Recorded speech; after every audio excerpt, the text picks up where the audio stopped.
Ya, entonces vamos a continuar estudiando. Estamos estudiando teorías y políticas de inflación. Bueno, ya hemos estudiado en la primera parte, en las dos primeras clases hemos estudiado las cuatro causas de la inflación. Inflación de demanda, inflación de oferta o de costos, expectativas inflacionarias y la inflación generada como conflicto. Lo hemos estudiado teórica, gráfica y matemáticamente. Desde ayer estamos estudiando la curva de Phillips, ¿no? Esta es la evolución de la curva de Phillips. Estamos estudiando la curva de Phillips desde 1958, ¿no?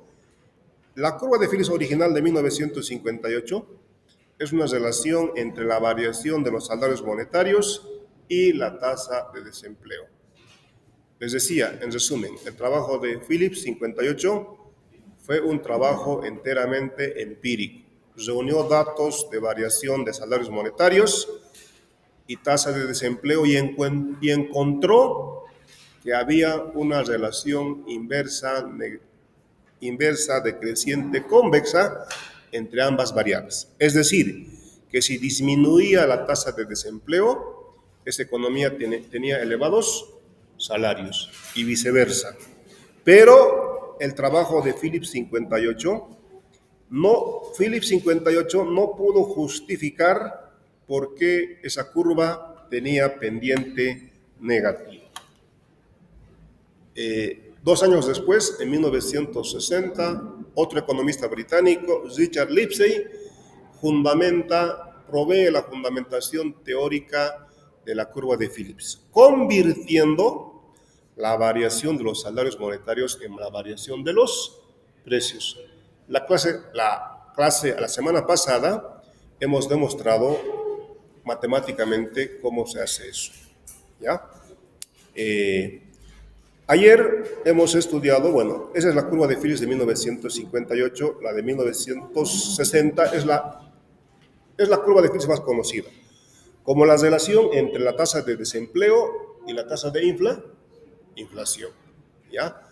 8 años después, les decía, en 1968, Milton Friedman y Edmund Pels, ambos premios Nobel de Economía, Milton Friedman, Premio Nobel de Economía de 1976, y Edmund Phelps en el 2006, por el mismo trabajo que hicieron de manera separada, extienden la curva de Phillips con expectativas adaptativas. Entonces, a la curva de Phillips original, a la ecuación 3 y a la ecuación 4, le suman tasa de inflación esperada. Entonces, bueno, es esto, ¿no? Es esto. Bueno, esta es la curva de Phillips del 58. Esta es la curva de Phillips de 1958. La variación, esta es la curva de Phillips de 1958, donde la variación de los salarios monetarios depende negativamente, bueno, no se ve mucho, pero o quito esto o esto, es una de eso. La variación de los salarios monetarios depende negativamente de la tasa de desempleo. ¿Ya? La de 1960, la variación de los salarios monetarios se convierte en variación de los precios. La tasa de inflación depende negativamente de la tasa de desempleo. 8 años después, Milton Friedman y Edmund Phelps amplían la curva de Phillips de 58-60 con expectativas inflacionarias. Esas son las ecuaciones 5 y 6. ¿Ya? Después, en 1973, 5 años después, Robert Lucas, otro premio Nobel de Economía, alumno de Milton Friedman, estudia la curva de Phillips en un entorno de expectativas racionales. Pero antes, Friedman y Phelps llegan a la conclusión que solamente en el corto plazo había curva de Phillips. ¿Ya? Es esto. En el corto plazo, la curva de Phillips tiene pendiente negativa. Era posible intercambiar bajas tasas de desempleo con elevadas tasas de inflación en el corto plazo. En el largo plazo, la curva de Phillips se torna totalmente vertical. Bueno, si existe curva de Phillips, la política económica es efectiva. Si a largo plazo, cuando las expectativas se cumplen, la tasa de inflación efectiva es igual a la tasa de inflación esperada, entonces la curva de Phillips a largo plazo se torna totalmente vertical. ¿Ya? Y en ese caso, cualquier política económica expansiva o contractiva es inefectiva. Pero en 1973, 5 años después, su mejor alumno, Robert Lucas, el mejor alumno de Milton Friedman, que también fue premio Nobel de Economía, profesor de la Universidad de Chicago, estudia la curva de Phillips en un entorno de expectativas racionales. ¿Qué dice? ¿Qué dice Robert Lucas? Dice, en el largo plazo, las expectativas se cumplen. Es decir, que la tasa de inflación efectiva es igual a la tasa de inflación esperada. Entonces, eso en la ecuación número 6, implica que la tasa de inflación efectiva es igual a la tasa de inflación esperada, entonces HU es igual a 0. Es igual a 0 en UBASA. ¿Qué es UBASA? La tasa natural de paro.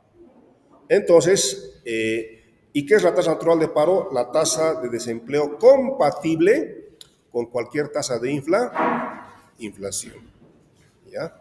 Con cualquier tasa de inflación. Bueno, es uno de esos, ¿ah? O marco o amplío. No me deja hacer ambos. Bueno, entonces la curva de Phillips a largo plazo se torna totalmente vertical.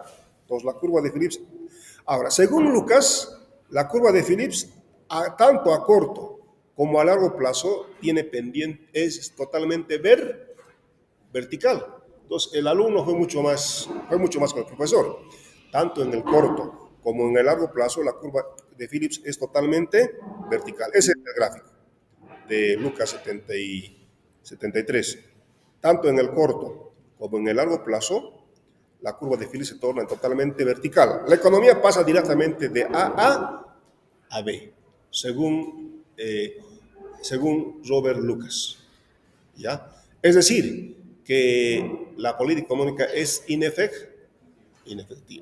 ¿Ya? Bueno, volvemos acá. Bueno, esto es les decía, bueno, este es el gráfico. Es un gráfico muy interesante porque muestra, lo que decía ayer, la tasa natural de paro y la hipótesis aceleracionista. ¿Ya? Reitero, bueno, mientras las expectativas no se cumplan, la curva de Phillips tiene pendiente negativa, ¿no? Entonces, para P sub 0, P sub 1, P sub 2, estoy marcando, acá no se ve, pero en la grabación se va a ver. P sub 1, P sub 0, P sub 1, P sub 2, las tasas de inflaciones y sus respectivas curvas de Phillips a corto plazo que tienen pendiente negativa. En estricto rigor, solamente a corto plazo existe curva de Phillips. Porque, ¿qué significa curva de Phillips? Es posible intercambiar bajas tasas de desempleo con elevadas tasas de inflación. A largo plazo, la curva de Phillips es totalmente vertical. A largo plazo, en estricto rigor, no existe curva de Phillips. ¿Ya? Eso es. Entonces, tasa natural de paro, reitero, es aquella tasa de desempleo, compatible con cualquier tasa de inflación, ¿no? Para una tasa de inflación, cero, UBASA. Para tasa de inflación del 10.000%, UBASA. 23.000%, UBASA, tasa natural de paro, aquella tasa de desempleo compatible con cualquier tasa de inflación. Hipótesis aceleracionista. El gobierno, a través de una política expansiva, disminuye la tasa de desempleo por debajo de UBASA a U1, con una política expansiva. Esa política expansiva, al disminuir la tasa de desempleo, genera inflación. La inflación pasa de P sub 0 a P sub 1. La economía pasa de A B. La economía pasa del punto A al punto B. ¿Por qué? Porque los trabajadores están formando erróneamente sus percepciones, están confundiendo salarios nominales y salarios reales. Ya de A a B suben los precios, suben los salarios. La cuestión clave es que los precios suben mucho más que los salarios y por consiguientemente el salario real cae. Como el salario real cae y los precios suben, aumentan los beneficios, lo que incentiva a que las empresas incrementen su demanda de trabajo, porque están aumentando sus beneficios. Pero los trabajadores también incrementan su oferta de trabajo porque creen erróneamente que el salario real ha subido cuando en realidad el salario real ha disminuido. Entonces, eso está explicando que en el corto plazo, que temporalmente la economía pase de A B. En B, los trabajadores se dan cuenta que los precios suben mucho más que los salarios y por consiguientemente el salario real ha caído.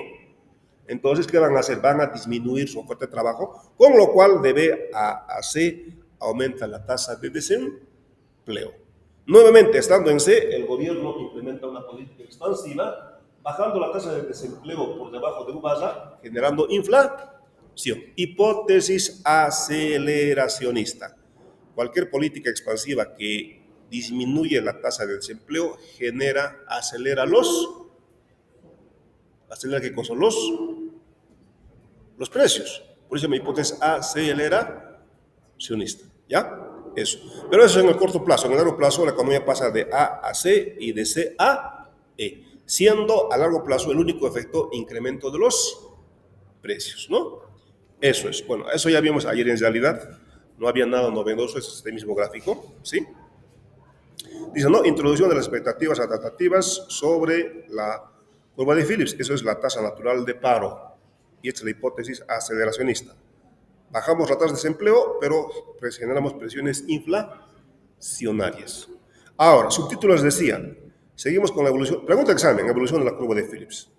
Seguimos analizando la evolución de la curva de Phillips. Ahora, 1973, Robert Lucas estudia la curva de Phillips, les decía, en un entorno de expectativas racionales. Expectativas racionales, y eso va a dar inicio a la nueva macroeconomía clásica. Entonces, Robert Lucas revolucionó la macroeconomía con su hipótesis de las expectativas racionales. Además, Robert Lucas, les decía, es uno de los máximos exponentes de la nueva macroeconomía clásica. ¿Ya? Entonces, Robert Lucas, parte criticando a su profesor.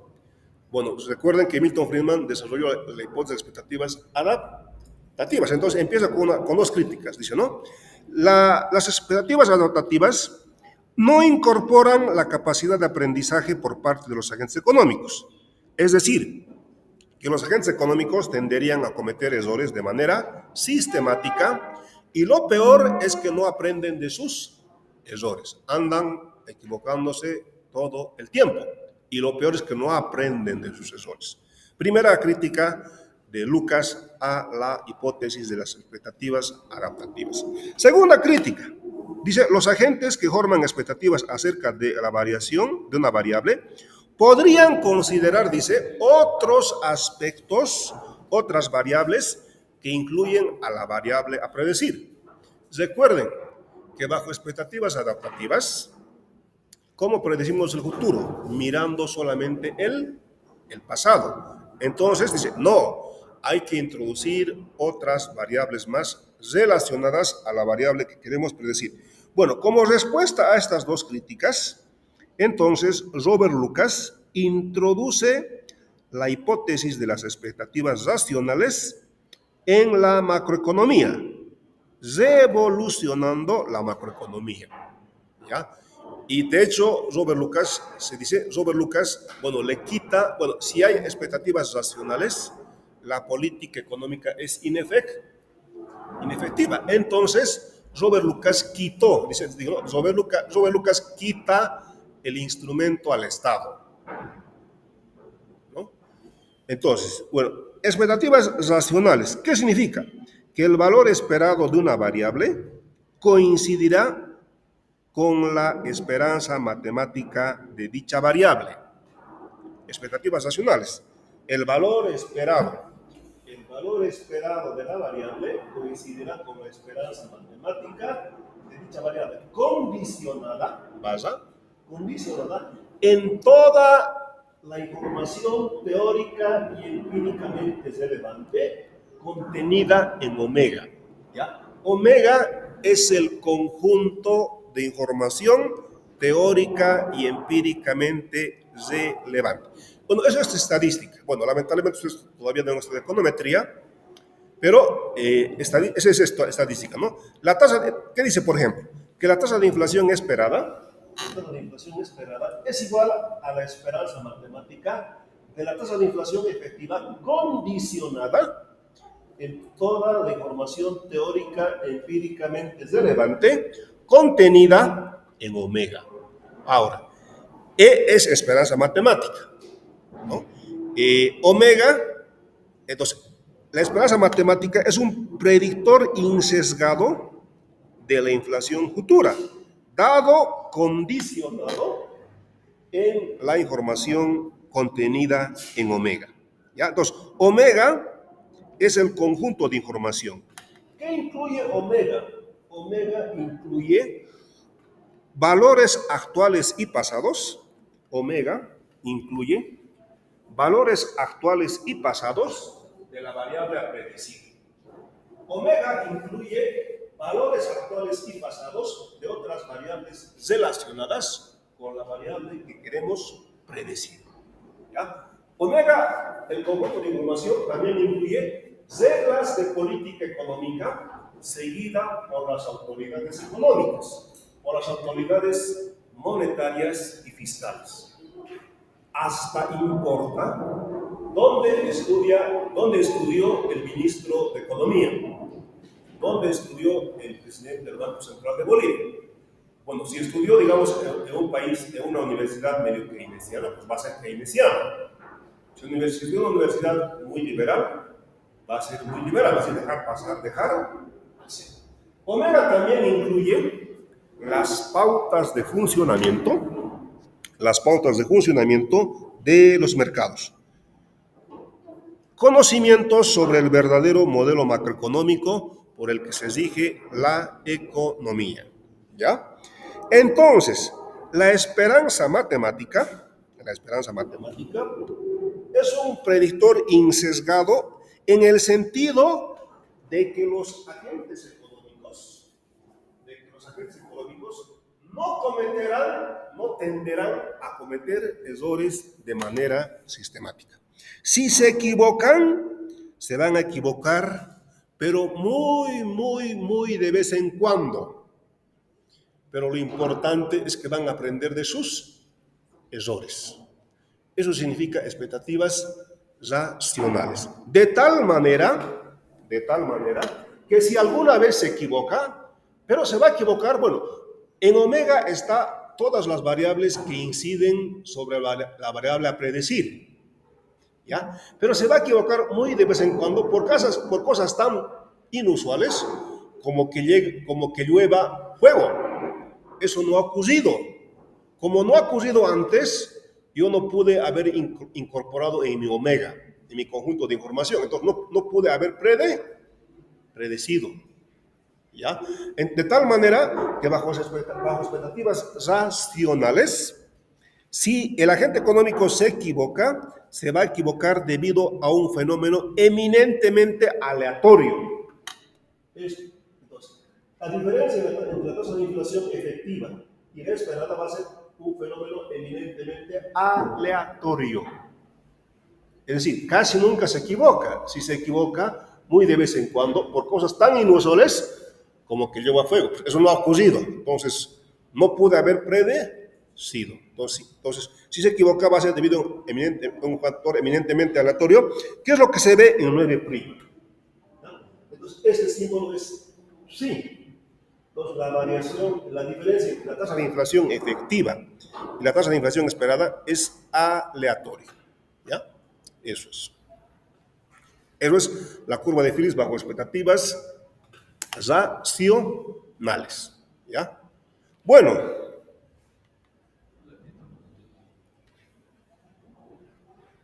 a ver, les dejo entonces unos momentos con esto para que tomen nota.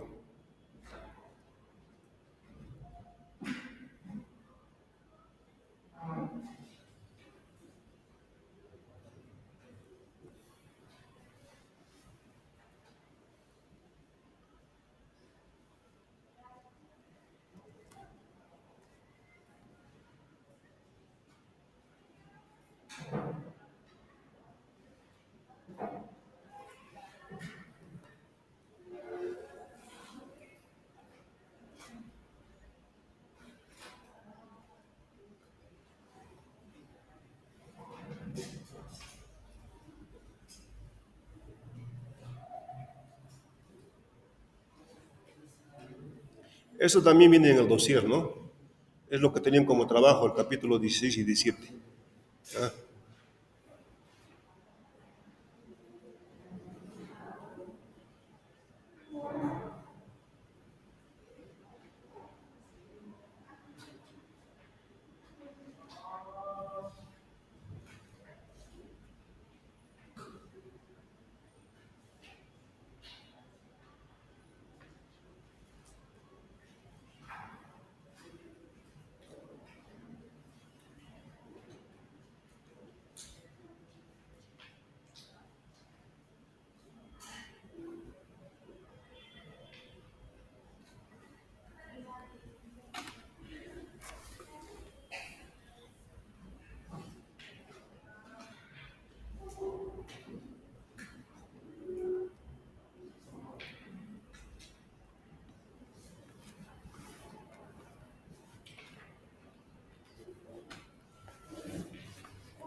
entonces esto es tasa de inflación esperada, ¿no? Tasa de inflación esperada es igual a la esperanza matemática de la tasa de inflación efectiva condicionada en omega. Omega es el conjunto de información teórica y empíricamente relevante de la cual depende la tasa de inflación esperada.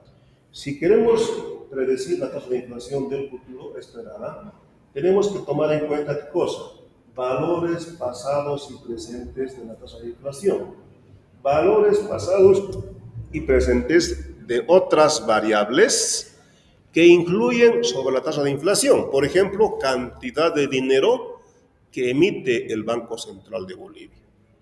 Otros datos relevantes sería, por ejemplo, el tamaño del déficit fiscal, ¿no? Las reglas de política económica que utilizan las autoridades económicas, monetarias, Banco Central, y fiscales, Ministerio de Economía y Finanzas Públicas en Bolivia. El ministro de Economía, ¿dónde estudió? A ver, voy a exagerar un poco. Si estudió en un país, en una universidad medio keynesiana, va a ser muy excesivamente intervencionista. Si estudia en una universidad liberal, va a ser como muy liberal, dejar pasar, dejar hacer, ¿no? Entonces, incluso incide donde uno estudió economía, ¿no? Si estudió en eso, va a incidir que sea intervencionista o liberal. Si no fuera economista, no debería ser autoridad, ¿no? No debería ser autor económico.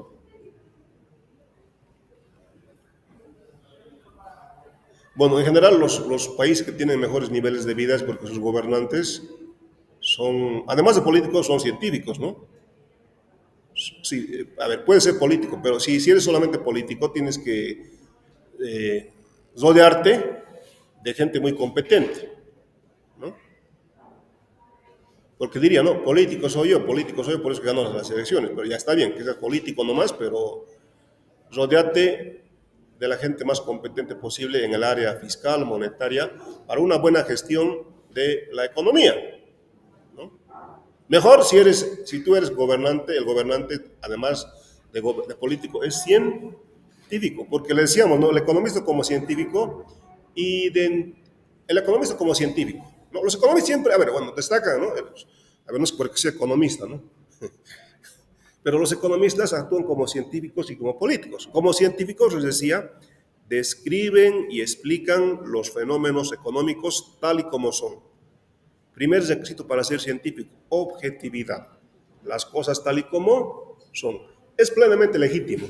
Uno puede ser afín, partidario de uno u otro partido político, pero estamos en la universidad. Entonces, en la universidad, las cosas tal y como son, ¿ya? Describen y explican cómo hacen ciencia los economistas, utilizando la teoría económica, la teoría macroeconómica y la teoría microeconómica. Entonces, en breve, la teoría macroeconómica describe y explica el funcionamiento agregado de la economía, de la producción, del empleo, de la inflación, de las exportaciones, de las importaciones y el crecimiento económico de los países. La teoría microeconómica describe y explica cómo se comportan los agentes económicos individuales, familias y empresas. Por eso ustedes en microeconomía estudian la teoría del consumidor, la teoría de la empresa o de la producción. Entonces, hacen ciencia, los economistas son científicos, hacen ciencia utilizando la teoría económica, la teoría macroeconómica y la teoría microeconómica. Pero además predicen los fenómenos económicos tal y como son. Y para predecir, ¿qué utilizan los economistas? La estadística, la econometría, la microeconometría, la macroeconometría, la evaluación cuantitativa de políticas públicas. No los economistas, cuando los contadores solamente llevan estadística. Ellos en realidad no van a...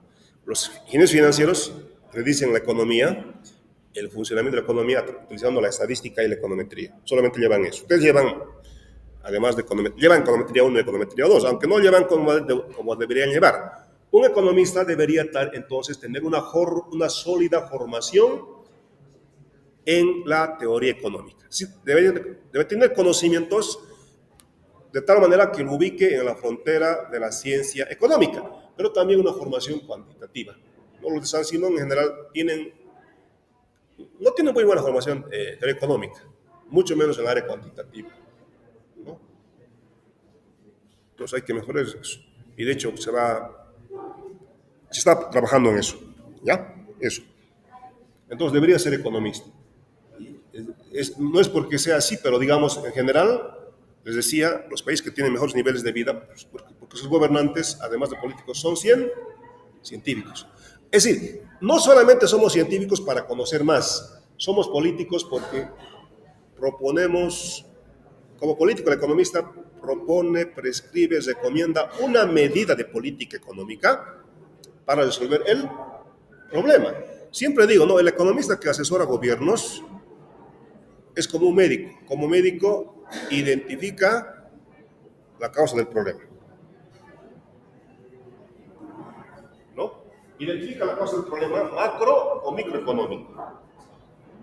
Y después, como político, prescribe, recomienda. El médico, ¿no?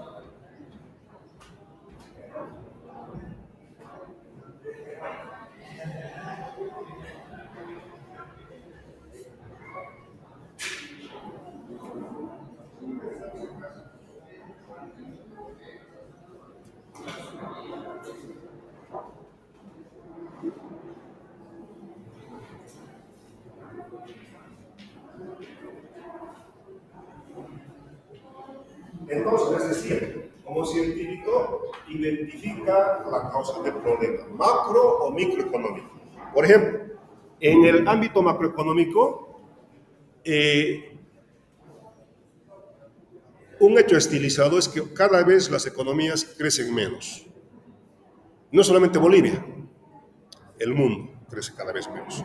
Eso lo vamos a ver en el crecimiento económico. Entonces, ahora, si ese es el problema, ¿qué tipo de medida de política económica se debería implementar para que la economía alcance elevadas y sostenidas tasas de crecimiento económico, por ejemplo? ¿Ya? Eso, ya, bueno. Continuemos con lo que estamos estudiando.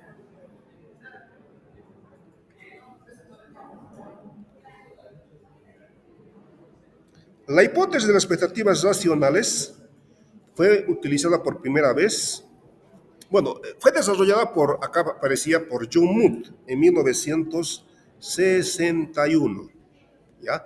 Pero ¿quién fue el primero en incorporar en un modelo macroeconómico? Fue Robert Lucas, que en parte de esa manera revolucionó la macroeconomía y se hizo acreedor del Premio Nobel de Economía, ¿ya? Su paper original se llama, bueno, es esto acá, expectativas y la neutralidad del dinero.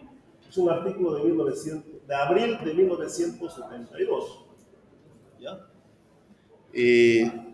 Entonces, con lo cual dio lugar, les decía, a la nueva macroeconomía clásica, ¿no?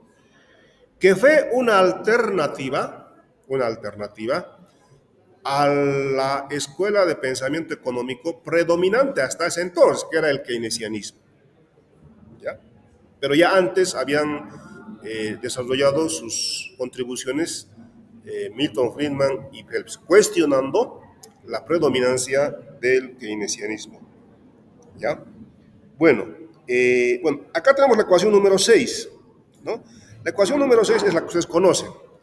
Dice, ¿no? La tasa de inflación efectiva es igual a la tasa de inflación esperada. La tasa de inflación efectiva depende de la inflación esperada y depende negativamente de la tasa de desempleo. Esa ecuación ustedes ya la conocen.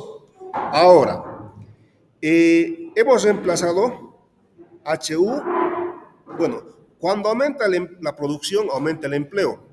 Y cuando aumenta el empleo, disminuye la tasa de desempleo. Esta es la ecuación número 10. ¿Ya?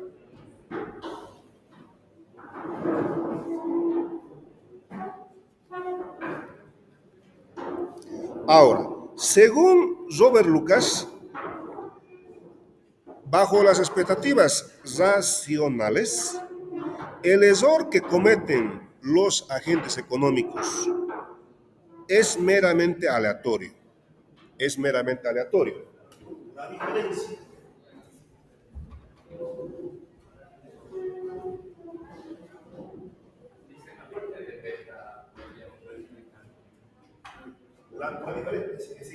la diferencia entre la tasa de inflación esperada y la tasa de inflación, bueno, a ver, lo que estaba ahí es lo siguiente, ¿no? La ecuación número 6 dice, la tasa de inflación efectiva es igual a la tasa de inflación esperada y depende también negativamente de la tasa de desempleo. HU es menor que 0.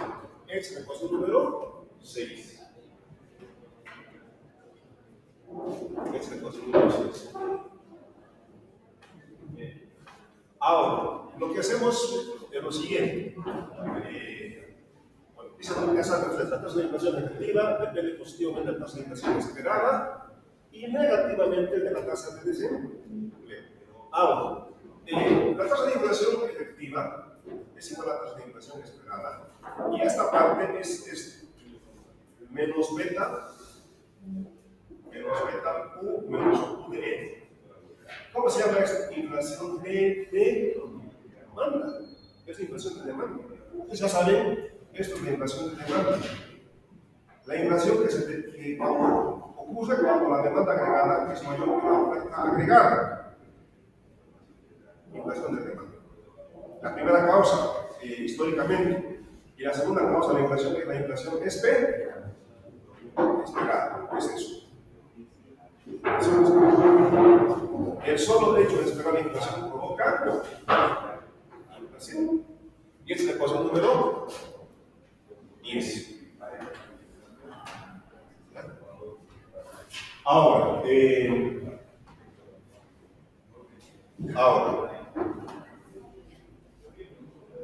les decía, bajo expectativas racionales, bajo expectativas, bueno, la ecuación número 10. La ecuación número 9 nos decía, bueno, la tasa, vamos a ir acá, la tasa de inflación esperada es igual a la esperanza matemática de la tasa de inflación efectiva condicionada en omega. Y omega es el conjunto de información teórica y empíricamente relevante. Ustedes han visto en la estadística cálculo de probabilidades condicionadas, el problema de Bayes, de ahí viene esto. Si queremos predecir la tasa de inflación esperada, eso es igual a la esperanza matemática, la tasa de inflación efectiva condicionada en toda la información teórica y empíricamente relevante. En omega está, ¿qué incluye omega? Incluye los valores pasados y presentes de la variable a predecir, valores actuales y pasados de otras variables relacionadas a la variable que se quiere predecir. que incluye también reglas de política, cómo actúan las autoridades económicas, monetarias, fiscales, si son medio keynesianos o medio liberales. También incluye parámetros del verdadero funcionamiento de la economía. Bajo expectativas racionales, la diferencia, bajo la hipótesis de las expectativas racionales, es decir, si decimos el futuro, no solamente mirando el pasado, sino lo que creemos que va a ocurrir en el futuro, entonces la diferencia entre la tasa de inflación efectiva menos la tasa de inflación esperada va a ser evidentemente aleatoria. Porque todo lo que incluye, todo lo que incide sobre la tasa de inflación esperada está en omega. En omega, pero no están cosas como tan inusuales, como decía, que llueva fuego. Que llueva fuego nunca ha ocurrido, por eso no tengo datos de eso. No la he incorporado en omega, en mi conjunto de información. Entonces, no pude haber predecido dicho fenómeno. Pero que si algo ha pasado ya, la incorporo en mi omega. Y con eso puedo predecir. ¿Ya? Entonces, de tal manera que bajo expectativas racionales, la diferencia entre la tasa de inflación, acá está, ¿no? La diferencia entre la tasa de inflación efectiva y la esperada es eminentemente aleatoria, como nos dice la ecuación 9'. ¿Ya? Eso nos está diciendo. ¿Ya? Ahora, bajo expectativas racionales, la curva de, bueno, si las expectativas son racionales, los agentes económicos se equivocan, pero se equivocan muy de vez en cuando y aprenden de sus errores, de tal manera que la tasa de desempleo no puede diverger de la tasa natural de manera sistemática. Si va a diverger, si va a ser diferente de la tasa de desempleo, de la tasa natural de paro, va a ser debido a un factor eminentemente aleatorio, de tal manera que ya no existe ni en el corto, Robert Lucas, que de tal manera que ni en el corto ni en el largo plazo existe curva de, que ni en el corto ni en el largo plazo ya no es posible intercambiar bajas tasas de desempleo con elevadas tasas de inflación. Entonces, Robert Lucas, conclusión, tanto en el corto como en el largo plazo, la curva de Phillips es totalmente vertical. Sí, que la mayor parte de las veces la economía está en su nivel natural. La curva de Phillips, entonces, es totalmente vertical. De tal manera que ya no existe, como dice acá, ya no existe una relación de intercambio entre la tasa de inflación y la tasa de desempleo. No, antes, si había curva de Phillips, podíamos disminuir la tasa de desempleo, pero eso generaba inflación. Pero si la curva de Phillips es totalmente vertical, hay una tasa de desempleo, U barra, tasa natural, que es compatible con cualquier tasa de inflación. Entonces, hagan el gráfico este. Este es el gráfico, entonces, de expectativas racionales, de curva de Phillips bajo expectativas racionales de la nueva macroeconomía clásica. Ya, tome nota de eso.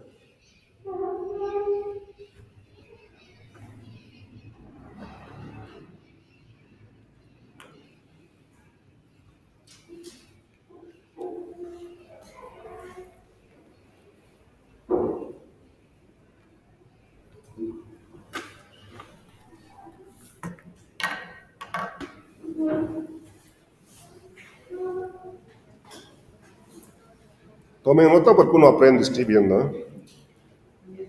No sacando fotografías, porque hay unos alumnos que tengo que todo el tiempo sacar fotografías nomás. Y después no revisan nunca más. Y después cuando dan examen virtual, su celular está repleto, ¿no? No pueden subir la evidencia de sus exámenes.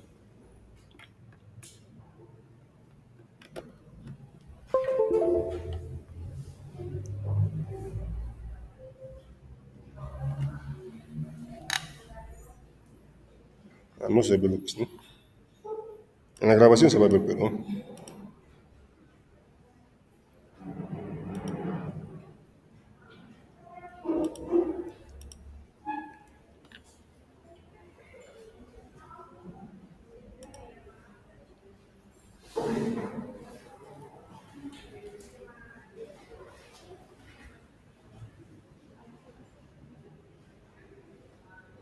Bueno, entonces en la figura se muestra dos curvas, bueno, dos curvas de Phillips de corto plazo y una curva de Phillips a largo plazo totalmente vertical.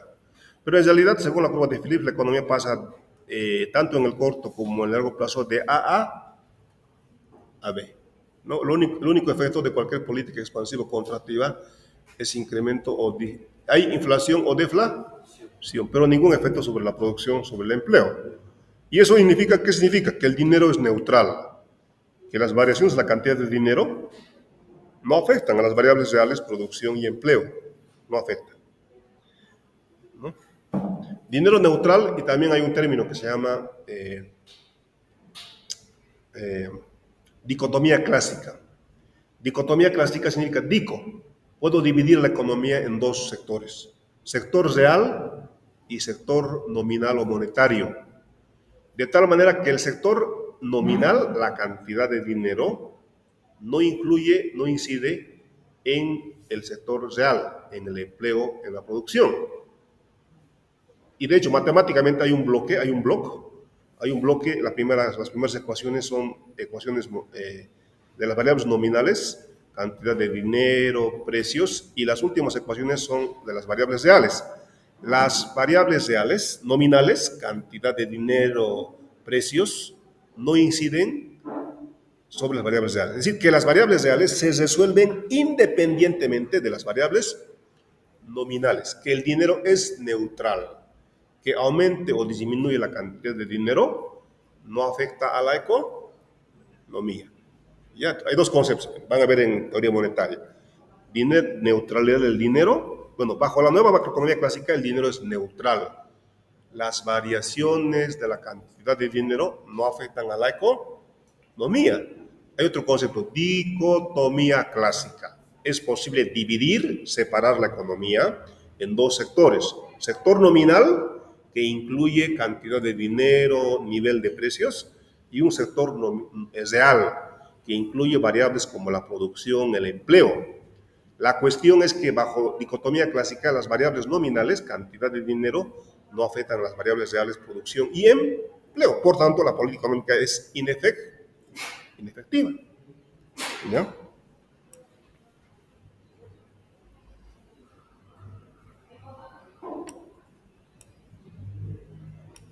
Ya estamos, ¿no? Bueno, para reforzar esto, vamos a ver esto más. Bueno, a ver, bueno, explico esto, después van a notar. Bueno, bajo expectativas racionales, la diferencia entre la tasa de inflación efectiva y la tasa de inflación esperada es eminentemente aleatorio. ¿Ya? Entonces, bajo la hipótesis de expectativas racionales, la tasa de inflación efectiva es igual a la tasa de inflación esperada. Entonces, la tasa de desempleo está en su nivel natural, lo que implica que la curva de Phillips a largo plazo es totalmente vertical, ¿no? Bajo expectativas racionales. Y si la curva de Phillips es totalmente vertical, cualquier política económica expansiva es inefectiva. ¿Ya? Ahora, eso en el modelo de la oferta y la demanda agregada, ¿qué implica? Bueno, acá está, curva de Phillips, acá está, gráficamente, curva de Phillips totalmente vertical. A ver, les dejo unos minutos para que también tomen nota de esto, ¿sabe? No, voy a hacer un poco más.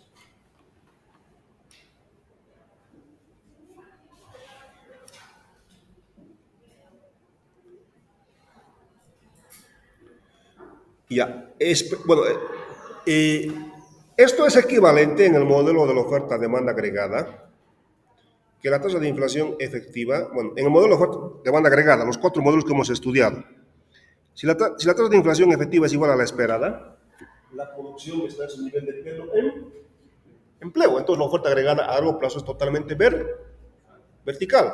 Cualquier política expansiva, incremento de la oferta monetaria o disminución de la cantidad de manera, lo único que genera es inflación o deflación, pero ningún efecto sobre la producción. La política económica, por tanto, es inefectiva. ¿Sí? Por tanto, políticas económicas inefectivas. ¿Sí?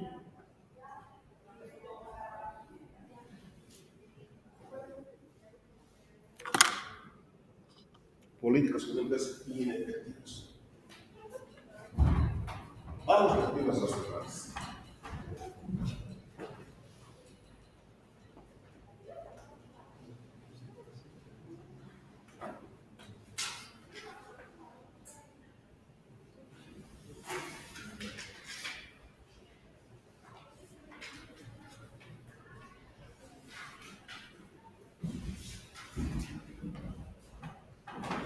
Ahora, bueno, eso es cuando las expectativas se cumplen. Ahora, cuando las expectativas no se cumplen, ¿qué ocurre? La tasa de inflación efectiva es diferente de la SP. Bueno, acá está, ¿no?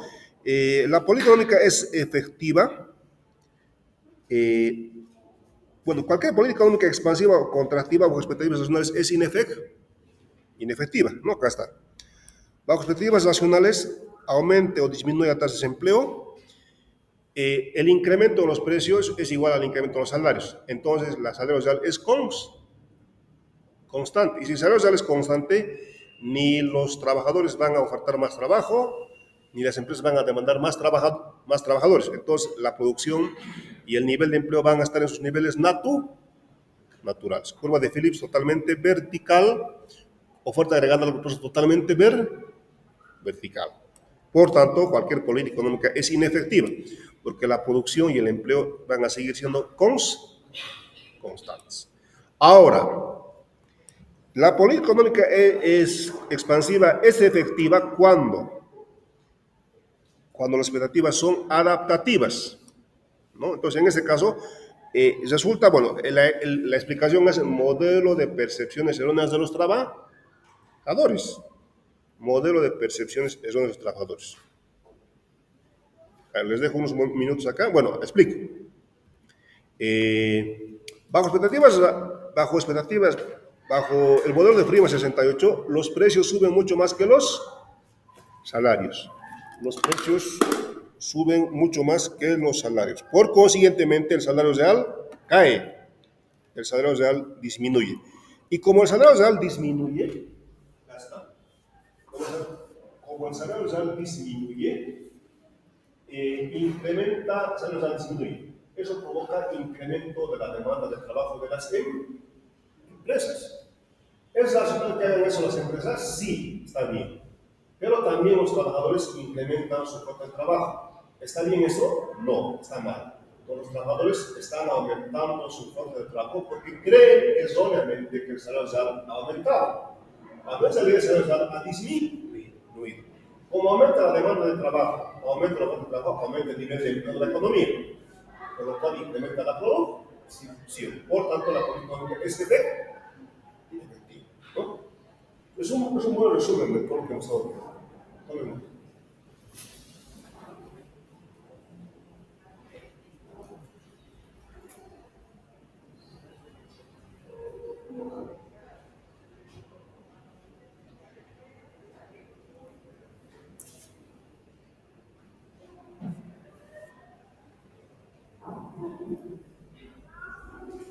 Entonces, en este caso, si bajo expectativas adaptativas, la curva de oferta agregada tiene pendiente positiva.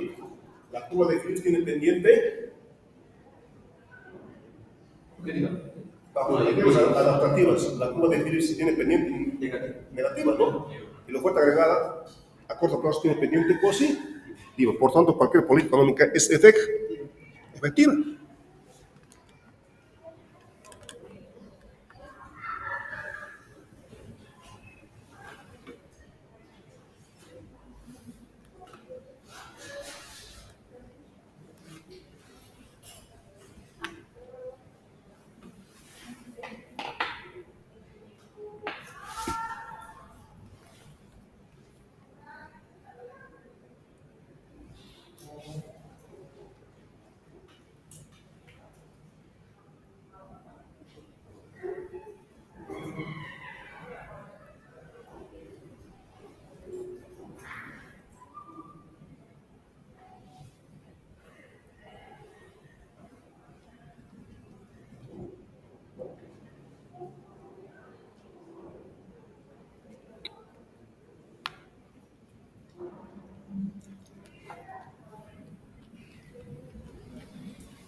Ya, voy a habilitar la lista de asistencia en el grupo de WhatsApp. Entonces voy a colocar el mensaje y van a anotar sus apellidos, nombres.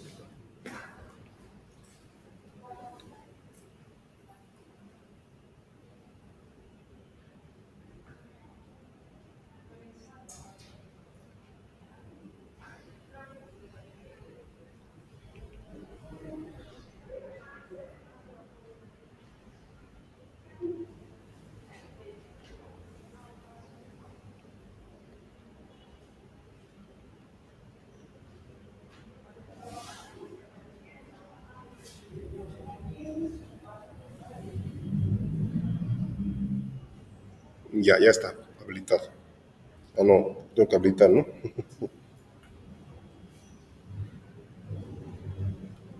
Ya está habilitado para que anoten sus nombres, para que registren la asistencia.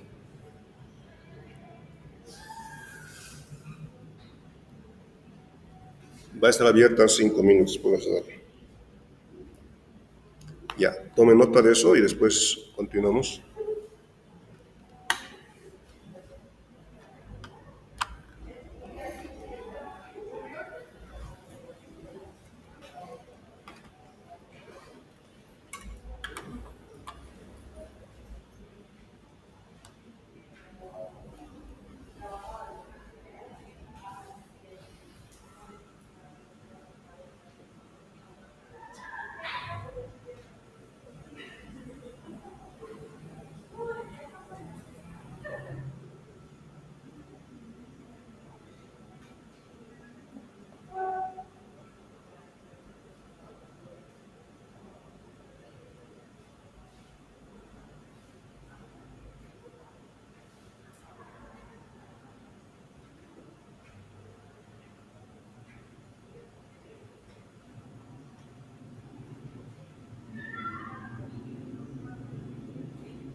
Ya está, ¿no? Ya, a ver, continuemos entonces. Lo mismo. Ahora, subtítulo van a colocar, bueno, seguimos con la evolución de la curva de Phillips, pero ahora vamos bueno, es esto, ¿no? A ver, bueno, es esto. Estamos haciendo esto, ¿no ves que se han dado cuenta? Estamos haciendo esto. Estamos analizando la evolución de la curva de Phillips. Ya hemos hecho esto. Ya hicimos esto. Esto es de los 70, ¿no? De lo de Lucas Friedman, ahora los 90. En los 90, ¿qué es lo que se hace? Se agarra la curva de Phillips, se estudia la curva de Phillips, pero bajo un entorno de expectativas racionales y rigidez de los precios. Se estudia la curva de Phillips en un entorno de expectativas racionales y rigidez de los precios. ¿Quiénes hacen esto? La nueva macroeconomía keynesiana. ¿A qué conclusión arriba? Que bajo estos supuestos la política monetaria es efectiva.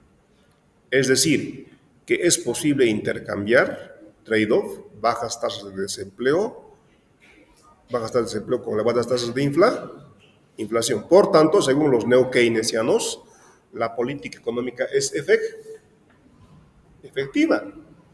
Claro, neo-keynesianos. ¿Y por qué llegan a esa conclusión?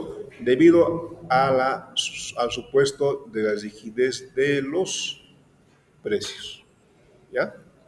Entonces, subtítulo, contratos salariales y nueva macroeconomía keynesiana. Bueno, este es el árbol, ¿no? No se me pierdan todavía. Bueno, la base de la nueva macroeconomía keynesiana es la inflación generada como con conflicto. Entonces, y nueva macroeconomía keynesiana.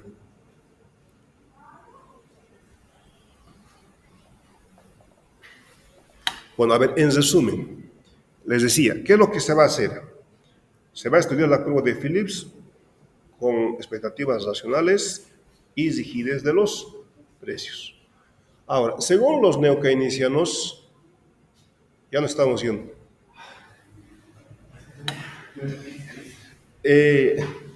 Los Los precios son rígidos según la nueva macroeconomía keynesiana debido a dos fundamentos microeconómicos. ¿Cuáles son? Costos de menú y cuasi racionalidad. Según Keynes, los salarios eran rígidos porque estaban establecidos mediante contratos. Al principio de cada año se firma un acuerdo de tal manera que el salario va a estar vigente el resto del año. ¿Ya? Nueva macroeconomía keynesiana. Los precios son rígidos debido a dos fundamentos microeconómicos: costos de menú y cuasi racionalidad. Costos de menú son los costos en los que se incurre para ajustar los precios. Si quieren ajustar los precios,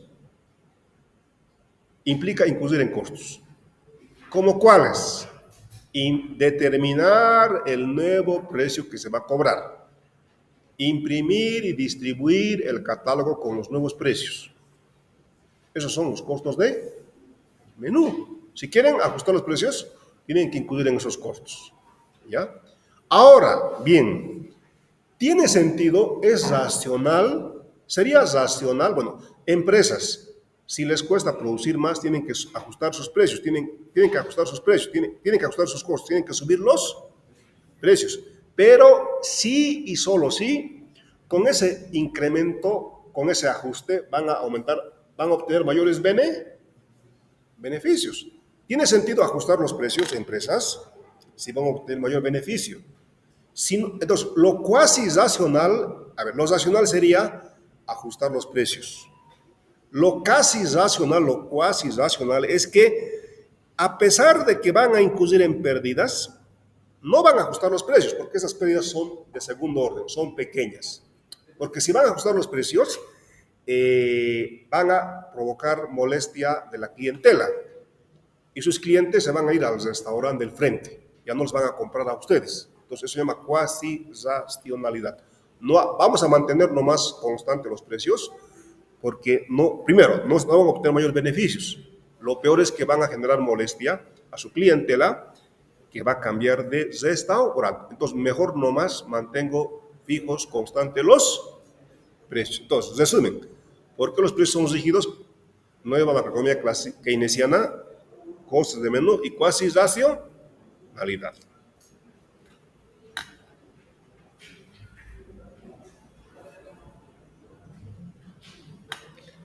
Y ya.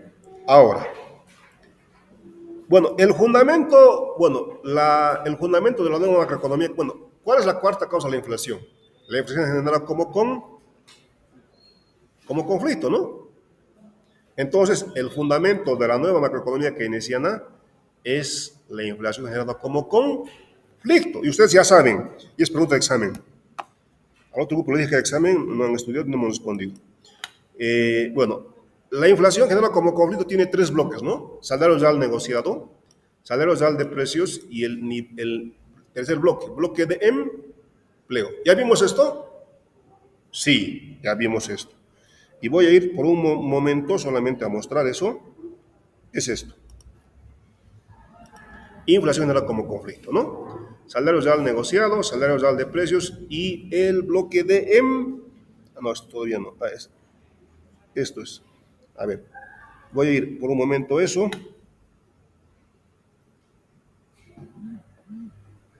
Acá está, esto es. Ya hemos estudiado esto. El fundamento de la nueva economía clásica es la inflación era como conflicto. Tres bloques les decía: salario real negociado, salario real de precios y el tercer bloque, el bloque de empleo. ¿Cuántas ecuaciones? 5, ¿no? Otra pregunta de examen.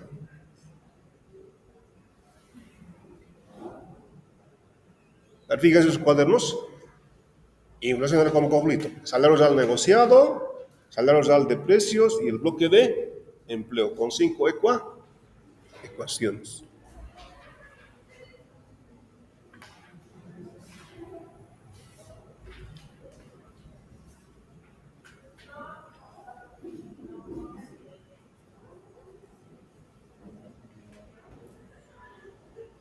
Ya. Entonces, continuemos.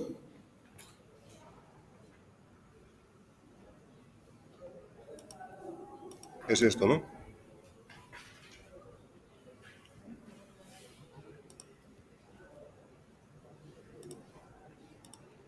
Entonces, el fundamento, bueno, acá es, ¿no? La inflación genera como, fíjese el título, inflación generada como conflicto, introducción a la nueva macroeconomía keynesiana. Entonces, acá está el modelo. Tres bloques, salarios al negociado. Salarios al negociado, el salario dividido entre el nivel general de precios. Negociado entre quiénes? Entre trabajadores y empresarios, que dependen negativamente de la tasa de desempleo. Si la economía tiene baja tasa de desempleo, los trabajadores son poderosos para exigir elevados salarios. Los empresarios no tienen más que otra, además les conviene. Les van a incrementar los salarios porque también están aumentando sus beneficios provenientes de mayores precios. Salario real negociado. El segundo bloque, salario real de precios. ¿Quiénes determinan los precios? Las empresas. P.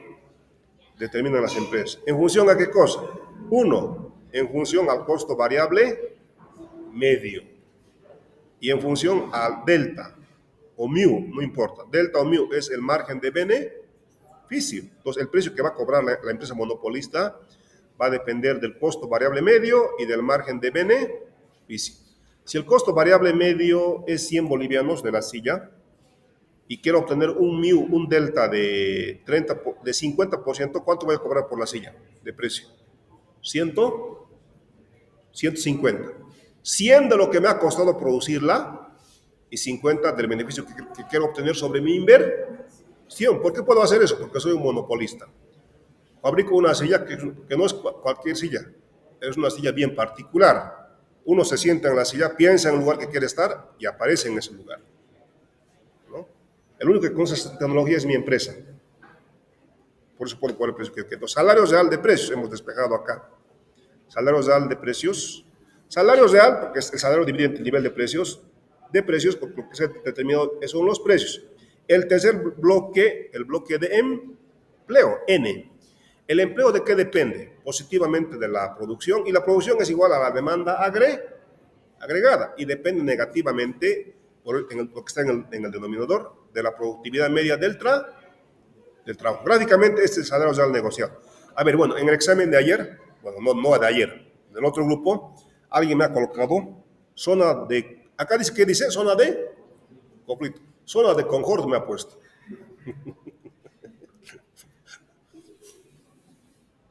A ver, ¿cuándo no hay conflicto? Cuando el salario real negociado es igual al salario real de precios, cuando ambas curvas, cuando ambas rectas se interceptan. Una política económica expansiva que incrementa el nivel de empleo de N sub 0 a N sub 1, si aumenta la política económica expansiva, ecuación número 5, si aumenta la demanda agregada, aumenta Y. Y si aumenta Y, la producción aumenta el nivel de empleo de N sub 0 a N sub 1. Ecuación número 1, hemos explicado esto. Ecuación número 1 significa que disminuye la tasa de desempleo. Si disminuye la tasa de desempleo, los trabajadores ahora son poderosos para exigir mayores salarios. Ahora las empresas van a conceder el incremento salarial, pero a las empresas les cuesta el incremento de los salarios, van a incrementar los costos de producción. Entonces incrementa el costo variable medio, la empresa va a tener que subir ¿qué cosa? Los precios. Entonces, fíjense, hemos hecho un recorrido por las 5 ecuaciones del modelo, ¿sí? Y esto ya explicamos también antes. Entonces, gráficamente es esto. Bueno, estando acá, entonces, aumenta el nivel de empleo, disminuye la tasa de empleo, entonces los trabajadores piden incremento salarial de W sub 0 a W sub 1, porque tienen poder. El incremento de los salarios incrementa los costos de producción de las empresas. Entonces, ¿qué van a hacer las empresas? Van a subir los precios de P sub 0 a P sub 1, con lo cual la economía va a volver al salario real, al equilibrio inicial. Porque salario real sub 1 es igual a salarios sub 0 es igual a salario sub 1. Vuelve, ¿no? Vuelve. Entonces, Según el modelo de la inflación generado como conflicto, ¿cuándo existe conflicto? Cuando el salario real negociado es diferente del salario real de precios. ¿Y cuándo no habría conflicto? Cuando WN, salario real negociado, fuese igual al salario real de precios. Como no hay conflicto, no tienen por qué subir los precios, ¿no? Eso. Entonces, reitero, ¿no? El fundamento, la inflación generada como conflicto, una introducción a la nueva macroeconomía keynesiana.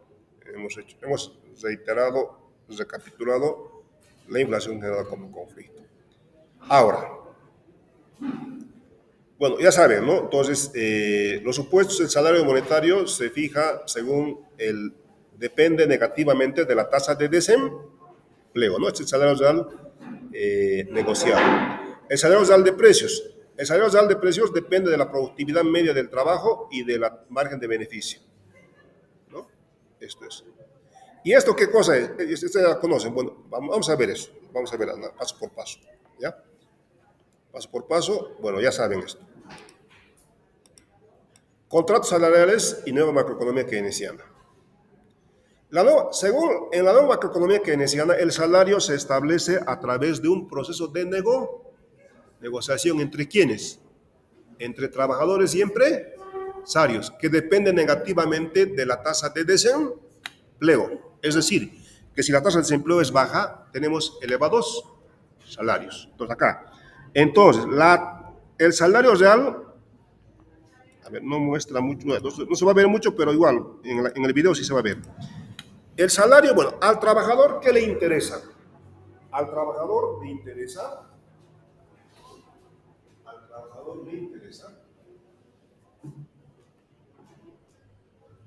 muy bien.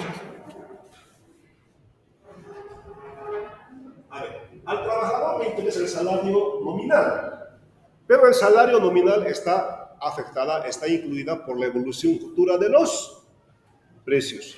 Si los precios suben, el poder adquisitivo del salario va a disminuir. Entonces, al trabajador le interesa el salario, pero el salario está afectada, incluida por la evolución futura de los precios. ¿Ya? Muy bien. Ahora, ese es el salario real negociado. Y el salario real negociado depende negativamente de la tasa de desempleo. ¿Ya?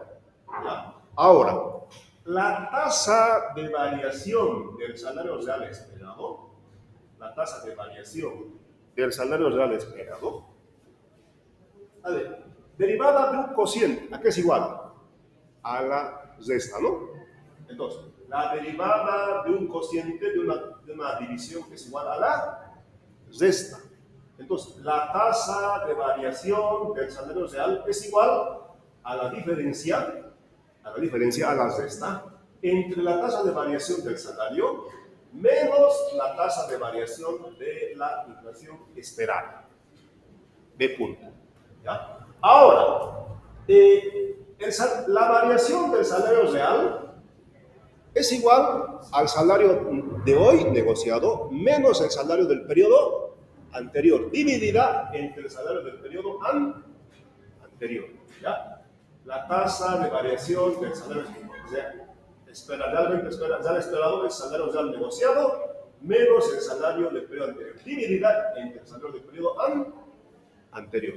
¿Qué vamos a hacer? Vamos a despejar la tasa de variación del salario. Si despejamos la tasa de variación del salario, ¿a qué va a ser igual eso? Va a ser igual a la tasa de inflación esperada más todo eso. ¿Ya? Ahora, salario real negociado depende negativamente.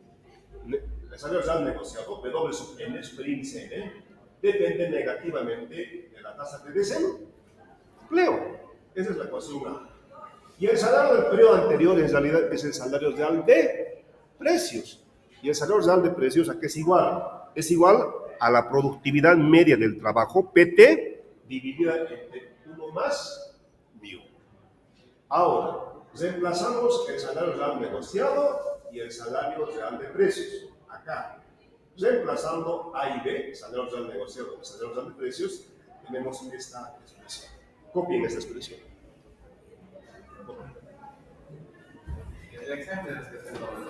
Sí, sí, tiene que por eso.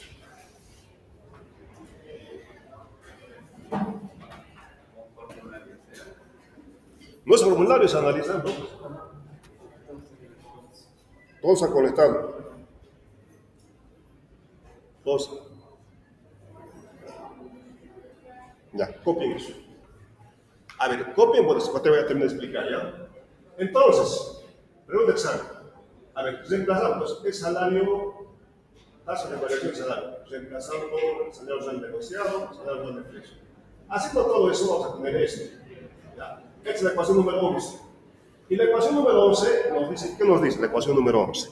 La ecuación número 11 nos está diciendo que la tasa de variación del salario real es igual a la tasa de inflación esperada. La tasa de variación del salario real, ecuación 11, depende positivamente de la tasa de inflación esperada y negativamente de la tasa de desempleo. Negativamente de la tasa de desempleo. Ahora, esa es la ecuación número 11. Ahora, ustedes ya saben, por Lipse 1960, la variación de los salarios monetarios es igual a la variación de los precios, es igual a la tasa de inflación. Entonces, en la ecuación 11 se reemplacen la variación de W punto entre la variación de la inflación. Y tienen la ecuación número 12. La ecuación número 12 que dice que la tasa de inflación efectiva es igual a la tasa de inflación efectiva depende de la tasa de inflación esperada y negativamente de la tasa de desempleo. ¿Ya? Con lo cual tenemos la curva de Phillips de la nueva macroeconomía keynesiana, que nos dice que la tasa de inflación, ecuación número 12, nos dice que la tasa de inflación depende negativamente de la tasa de desempleo, que nuevamente, bajo expectativas racionales y rígidas de los precios, nuevamente existe curva de Phillips con pendiente negativa. Entonces, la curva de Phillips de la nueva macroeconomía keynesiana es una curva que tiene pendiente negativa. Acá está, tiene pendiente negativa.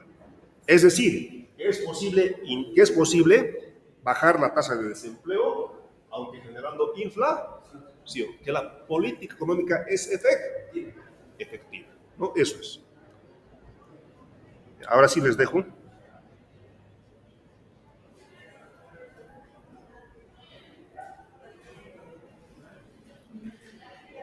Con lo cual, ya habíamos concluido el capítulo 17. Y están en condiciones de dar examen.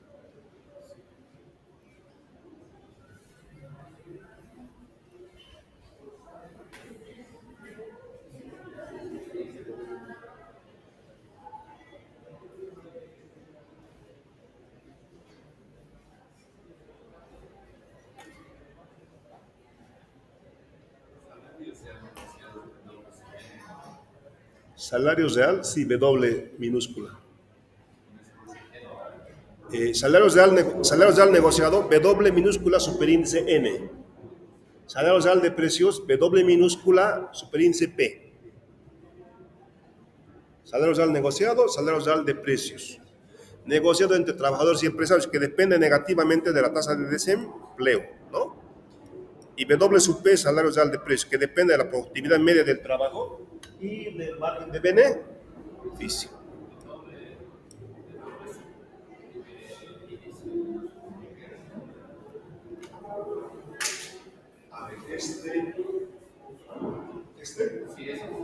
Salario real del periodo anterior. W menos 1, salario real del periodo anterior.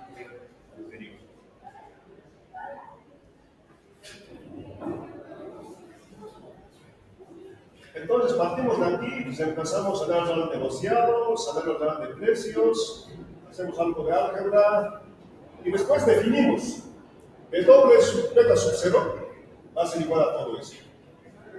W sub 1 va a ser todo eso. Otra pregunta de examen. ¿Ya? A ver, con esto termino, ¿ya? Con esto termino de arreglar. Bueno, saca la fotografía, porque no creo que les dé tiempo ya para... W sub 0 es del periodo 4, del periodo inicial de W sub 0. Salario real negociado, salario real adquirido. ¿Sí? W sub 0. Omega sub 0.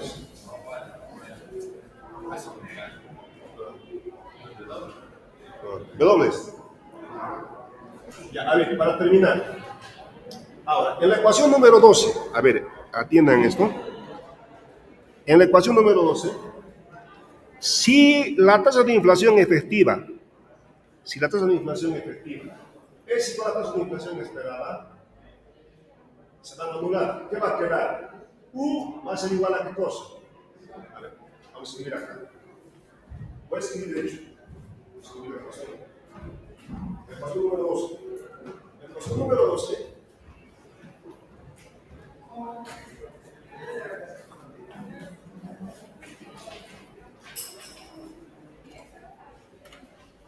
Ecuación número 12. Dice, la tasa de inflación efectiva es igual a la inflación esperada más beta sub 0 menos beta sub 1 de 1. Ya es la forma de fin. Ahora, si la tasa de inflación efectiva es igual a la inflación esperada, ¿eso qué implica? Que se van a anular. Entonces, U va a ser igual a qué cosa. U va a ser igual a beta sub 0 igual a beta sub 1. Y esto se llama NAIRO. Esto es NAIRO. ¿Qué es NAIRO? Pregunta de examen.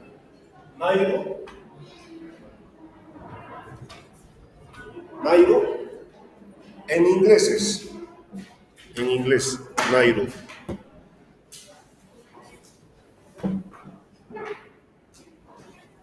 NAIRO. A ver, atiende. NAIRO en inglés es tasa de desempleo no aceleradora de la inflación. NAIRO, tasa de desempleo no aceleradora de la inflación. ¿Cuándo no se aceleran los precios? Cuando el salario real negociado es igual al salario real cuando el salario real negociado entre trabajadores y empresarios coincide, es igual al salario real de precios.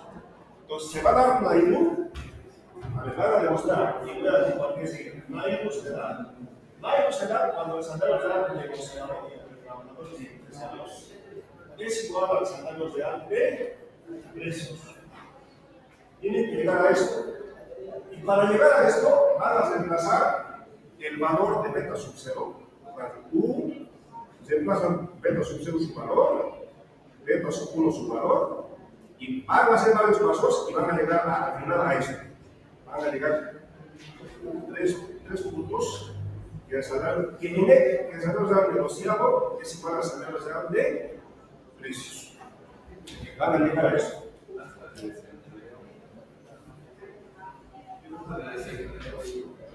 Tasa en inglés, tasa de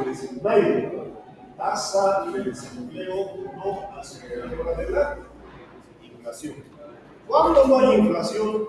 Según la cuarta causa, cuando no existe conflicto. ¿Y cuándo no existe conflicto? Cuando el salario real negociado entre trabajadores y empresarios es igual al salario real determinado por las empresas. Pregunta de examen, van a hacer ustedes, les dejo en el video. Esto es la demostración. Esto es. Saquen fotografía. Demostración de NAIRO. U es NAIRO. Fíjense, beta sub 0 sobre beta sub 1. Reemplazamos el valor de beta sub 0, beta sub 1, hacemos algo de álgebra y llegamos a qué cosa. Que el salario real negociado es igual al salario real de precios. Y si el salario real de precios es igual al negociado, no existe conflicto. Y como no existe conflicto, no tienen por qué subir los precios. ¿Sí? Eso es. Ya, saco fotografía, pregunta de examen es esto. Nuevamente, saca una fotografía. Vamos a quedar acá.